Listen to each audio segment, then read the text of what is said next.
Vous savez, dans le passé, les intentions étaient cachées. On ne disait pas ouvertement ce qu'on cherchait en Afrique, pour de vrai. C'était généralement dissimulé dans l'évangélisation, dissimulé dans les aides, les ONG. Aujourd'hui, c'est beaucoup plus clair. On est en train de parler de l'Afrique comme si on parlait d'un éléphant mort, où chacun doit venir couper son morceau. Incroyable. On parle de l'Afrique aujourd'hui comme si c'était un éléphant mort, où chacun doit venir couper. Écoutez cette vidéo, comment on élabore les stratégies de l'Afrique. Comment est-ce qu'il faut aller en Afrique et quelle partie de l'Afrique leur servent à quoi. On est en train de parler de l'Afrique devant les Africains, pendant que l'Afrique est encore vivante. On dit, nous, on va couper cette partie. Cette partie nous est importante. Pour garder notre influence, on doit faire ça. On doit manger l'autre partie. Suivez. Incroyable. Ensuite, dans la question telle que je l'ai comprise, et là je pense que je sors un peu de mon rôle de président de GEOS et je remets mon treillis de sous-chef ops de l'état-major d'armée, c'est quel appui GEOS pourrait apporter à la stratégie française. D'abord, je pense qu'il faut essayer de caractériser, de façon évidemment, ça sera caricatural, mais les Afriques, parce qu'il n'y a pas qu'une Afrique. Et donc moi j'en vois 4. Je vois une première Afrique, c'est l'Afrique de l'Ouest et le Sahel, c'est l'Afrique des risques et c'est l'Afrique des frottements stratégiques avec nos compétiteurs. C'est celle dont la France est en train d'être expulsée. Il y a une deuxième Afrique, je ne veux pas dire que c'est l'Afrique centrale, c'est l'Afrique du centre et c'est celle qui est l'Afrique de la francophonie et des ressources stratégiques. On vient de découvrir des gisements incroyables en terres rares et en minéraux rares au Zimbabwe. Et les Chinois y sont déjà, les Russes y avancent. Je ne pense pas que des sociétés françaises aient déjà examiné leur engagement au Zimbabwe. Il y a ensuite une troisième Afrique qui est l'Afrique australe. Je pense que c'est l'Afrique du business. Et parmi les plus grosses économies, il y a évidemment l'Afrique du Sud, donc c'est plutôt ce domaine-là qu'il faut privilégier. Et puis enfin, il y a l'Afrique de l'Est.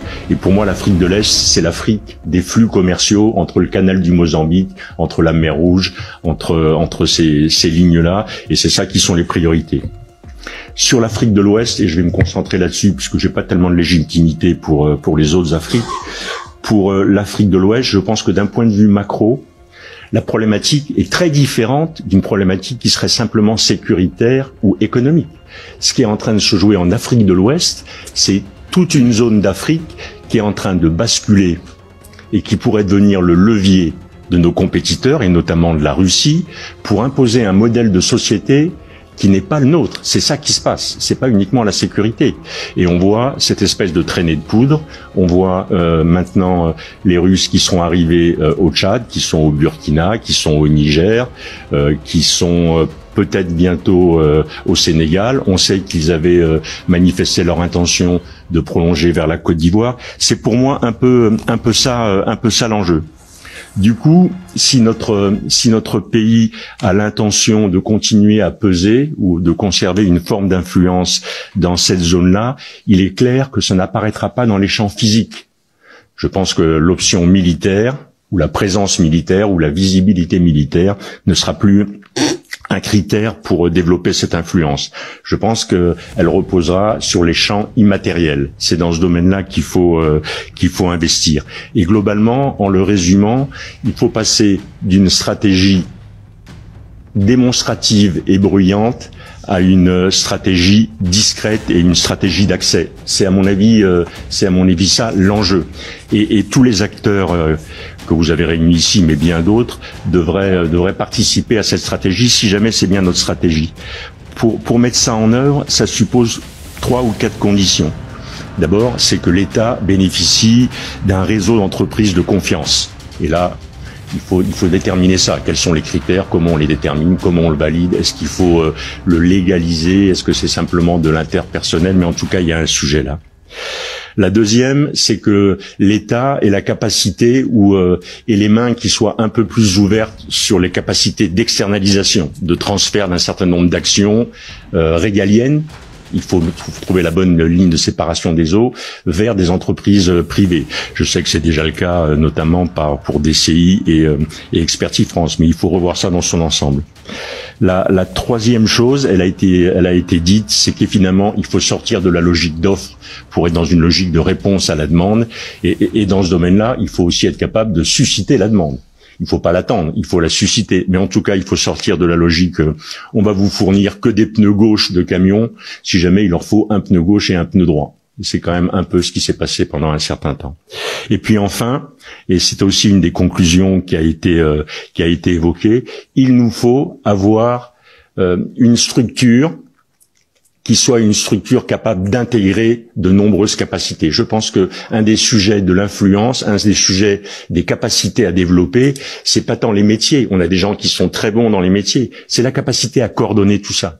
La solution à l'influence, la solution aux crises, elle est pas tant dans le matériel, elle est pas tant dans l'expertise, elle est dans la capacité à coordonner. C'est ça qui détermine l'efficacité. Et c'est là qu'on doit aller. Un dernier mot encore pour dire qu'est-ce qu'on pourrait faire ou comment on pourrait essayer d'expérimenter ça.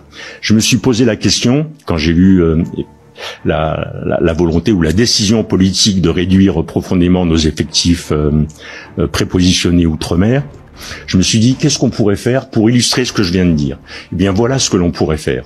On pourrait se faire demander, évidemment, c'est pas une offre, mais on pourrait se faire demander que l'ensemble Port-Bouët, port, aéroport d'Abidjan et Lomo Nord soient transformés en camps multinational de mise en condition opérationnelle des contingents qui vont participer à des opérations, que ce soit des contingents africains ou que ce soit des contingents européens.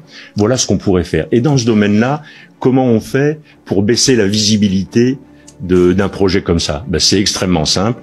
GEOS l'a fait en Afghanistan, GEOS l'a fait au Mali pour assurer le fonctionnement et la vie d'un camp. Ensuite, DCI est capable de faire de la formation sans porter spécialement des uniformes français. Expertise France est capable de faire le reste. Et là, on a un projet, dès lors que les Africains nous le demanderaient, qui serait d'abord intégré avec tout ce qu'on est capable de faire sur les mines, sur la formation médicale, sur la formation militaire, sur la livraison de matériel. On peut aller plus loin, on devrait aller plus loin. Cet intégrateur, il devrait être capable de balayer le champ depuis l'humanitaire jusqu'à la formation militaire, du culturel jusqu'à l'entraînement de gens sur le camp de Lomo Nord, qui est un champ de tir assez connu. C'est un peu ça que je vois comme capacité d'intégration. C'est un peu comme ça que je vois la façon dont notre pays pourrait conserver une forme d'influence en Afrique, tout en respectant évidemment et tout en obéissant aux instructions qui nous ont été données ou qui ont été données par le pouvoir politique. Voilà, ça c'est un exemple particulier. Je pense que on peut les multiplier à l'envi. Il faut simplement qu'on ait envie de faire quelque chose comme ça.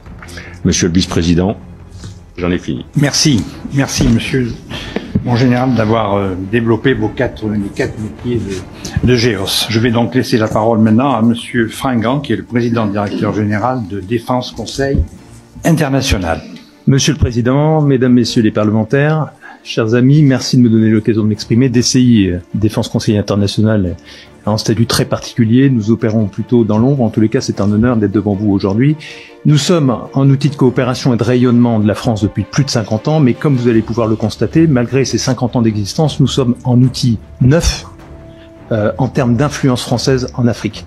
Pour éclairer mon propos, si vous me permettez, j'articulerai celui-ci en 3 temps. Dans un premier temps, très rapidement, je rappellerai en quoi, et je vous exposerai en quoi DCI est un outil d'influence très particulier au bénéfice à la disposition du ministère des Armées, avant d'évoquer devant vous la stratégie que DCI a retenue ces dernières années pour se positionner comme outil d'influence en Afrique.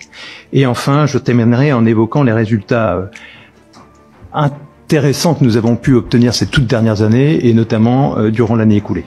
Premier point en quoi DCI est un outil d'influence de la France et plus particulièrement du ministère des Armées.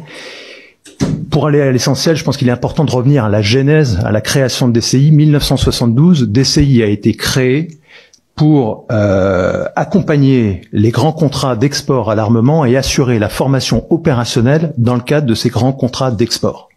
Et donc c'est en qualité d'auxiliaire et afin de ne pas obérer la capacité opérationnelle de nos forces que, sur décision et à l'initiative du ministère des Armées, cet organisme a été créé. Peu à peu, avec le temps, et en qualité d'opérateur du ministère des Armées, DCI a été chargé d'assurer plus largement des transferts de savoir-faire opérationnel des armées dans l'ensemble de leurs domaines de compétences, y compris les plus critiques, et en intégrant les savoir-faire de la Direction générale de l'armement. Tout cela, évidemment, vous l'avez compris, dans le cadre de programmes de coopération internationale.